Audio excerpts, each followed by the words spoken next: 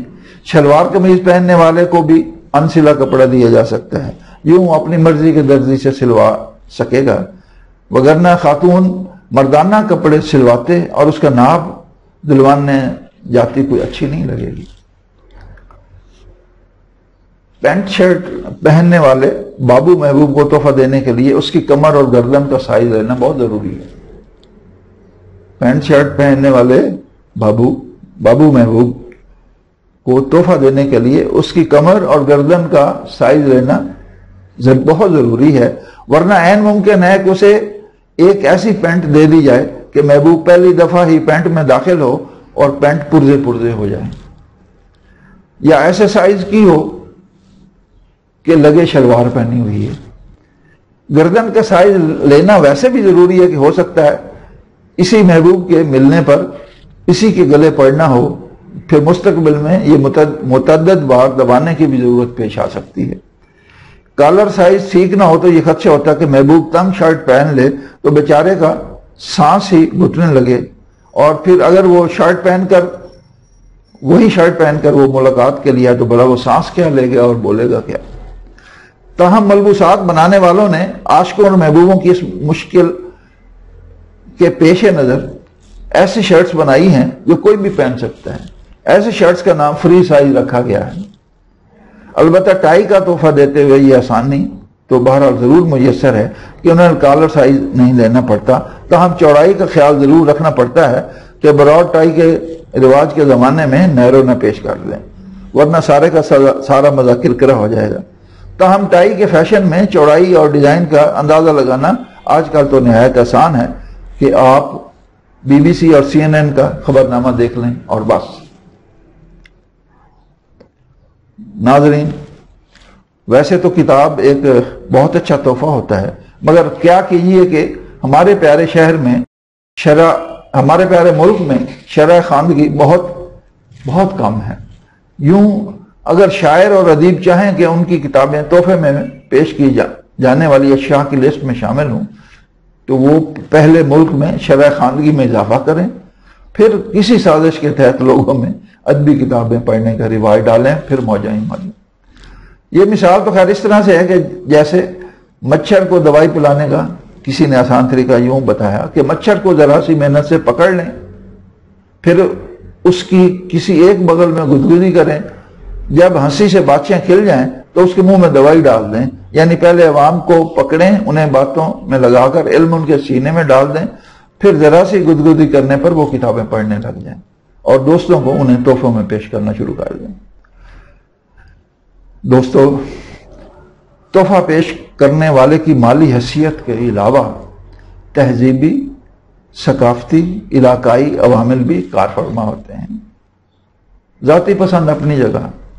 یوں چھوٹے شہروں میں سرکاری اہلکاروں کو انڈے، گھی، مچھلی، مرغی، گندم اور آلو وغیرہ کے تحفے بھی پیش کیے جا سکتے ہیں. انڈے دینے والا یعنی پیش کرنے والا بڑی چاہ سے دیسی انڈے لائے گا. گھی پیش کرنے والا دیسی گھی اس لیے پیش کرے گا کہ اس میں غذائیت زیادہ ہوتی ہے. کبھی کبھی تو سائل نے بغل میں زندہ مرغی دبائی ہوتی ہے اور افسر اسے دیکھ کر اس لیے ہنس رہا ہوتا ہے. کبھی کبھی تو سائل نے بغل میں زندہ مرغی دبائی ہوتی ہے اور افسر اسے دیکھ کر اس لیے ہنس رہا ہوتا ہے کہ اسے محسوس ہو رہا ہوتا ہے کہ جیسے یہ سائل مرغی ہو اور ابھی وہ اسے بغل میں دبا لے گا۔ محترم سامعین، خیر ایسے تحفے تو سادہ لوگوں کے مخلصانہ تحفے ہوتے ہیں کہ کام نہ بھی ہو پھر بھی تحفے پیش کر رہے ہوتے ہیں، لیکن اکثر تو مطالبانہ ہوتے ہیں جن کے پیچھے کوئی نہ کوئی مطلب کار فرما ہوتا ہے۔ حضور پاک صلی اللہ علیہ وسلم نے کہا تھا کہ آپس میں تحائف کا تبادلہ کیا کرو، ایسے میں محبت بڑھتی ہے۔ ایک ہم ہے کہ ان تحائف کے پیش کرنے کو بھی مخلصانہ نہیں رہنے دیا اور یہ رشوتانہ ہو گئے ہیں۔ آخر ہمیں ایسا کرنے پر کمال فن ایوارڈ ملنا چاہیے۔ ایسے میں ہم یہ بھول جاتے ہیں کہ نبی پاک صلی اللہ علیہ وسلم نے یہ بھی فرما دیا تھا کہ اعمال کا دار و مدار نیتوں پر ہے۔ اب تو سنا ہے رشوت میں ایسے ایسے تحفے پیش کیے جاتے ہیں کہ لینے والا گھونچکا رہ جاتا ہے، اس نے خواب و خیال میں بھی اس کا تصور نہیں کیا ہوتا، یوں وہ بیچارہ پریشانی میں انکار نہیں کر سکتا اور اس نظریے سے قبول کر لیتا ہے کہ دینے والے کا دل نہ ٹوٹے، پھر بھلا یہ رشوت تو ہے ہی نہیں، تحفہ ہے۔ عزیز دوستو، کئی لوگ تو غیر ملک سے اپنے وطن اس لیے نہیں لوٹتے کہ انہیں ان سب لوگوں کے لیے تحفے لے جانے پڑیں گے جو ان کے لیے منہ پھاڑے منتظر ہیں۔ اور تو اور حاجی بیچاروں کو حج کی قبولیت کی شاید اتنی فکر نہیں ہوتی جتنی بظاہر حج کی مبارکباد دینے کے لیے تشریف لانے والوں اور اصل میں تحفے کے منتظر لوگوں کی ہوتی ہے۔ ایسے تحفوں کے منتظر بھی ایسے لوگ ہوتے ہیں جو ایئرپورٹ پر ہی حاجی صاحب کو کہنے لگتے ہیں مبارک ہو، آپ حقوق اللہ تو پورے کر رہے ہیں، امید ہے گھر پہنچتے ہی حقوق العباد بھی پورے کریں گے۔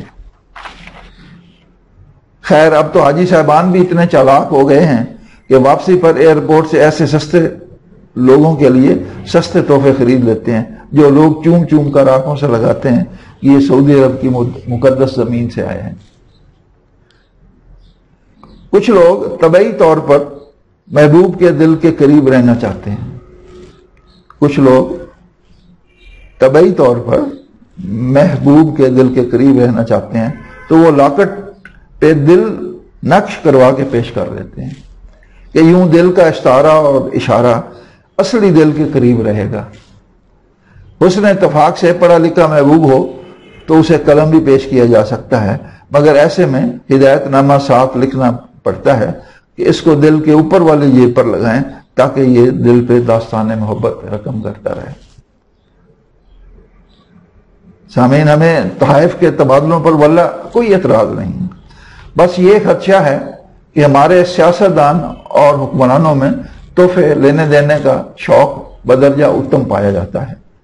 پھر ان کی عرب شیوخ سے دوستی بھی بڑی ظالم قسم کی ہے۔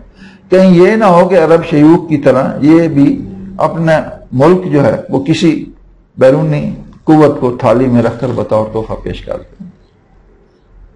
یہ تحفے اپنی جگہ، مگر پنجابی زبان میں تحفے سے ایک مراد اردو اور انگریزی والا گفٹ بھی ہوتا ہے، لیکن تحفے کا دوسرا ایک مطلب مندرجہ ذیل مثال سے بھی واضح ہو سکتا کہ اگر کوئی افسر یا ماتحت کسی ایک جگہ سے دوسری جگہ تعینات ہو، اگر کوئی افسر یا ماتحت کسی ایک جگہ سے دوسری جگہ تعینات ہو اور وہ الٹی سیدھی حرکتیں کرے تو نئی جگہ کے لوگ پرانی جگہ والوں سے شکوہ کرتے ہیں تسی ایک ہی تحفہ گلے ہے، آپ نے یہ کیا تحفہ بھیجا ہے۔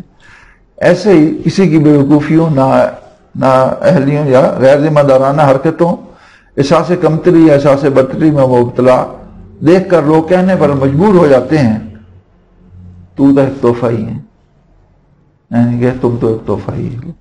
سو ہمیں اور ہمارے ملک کے تحفے یعنی گفٹ تو قبول ہیں، مگر تحفہ شخصیتوں سے اللہ محفوظ رکھے۔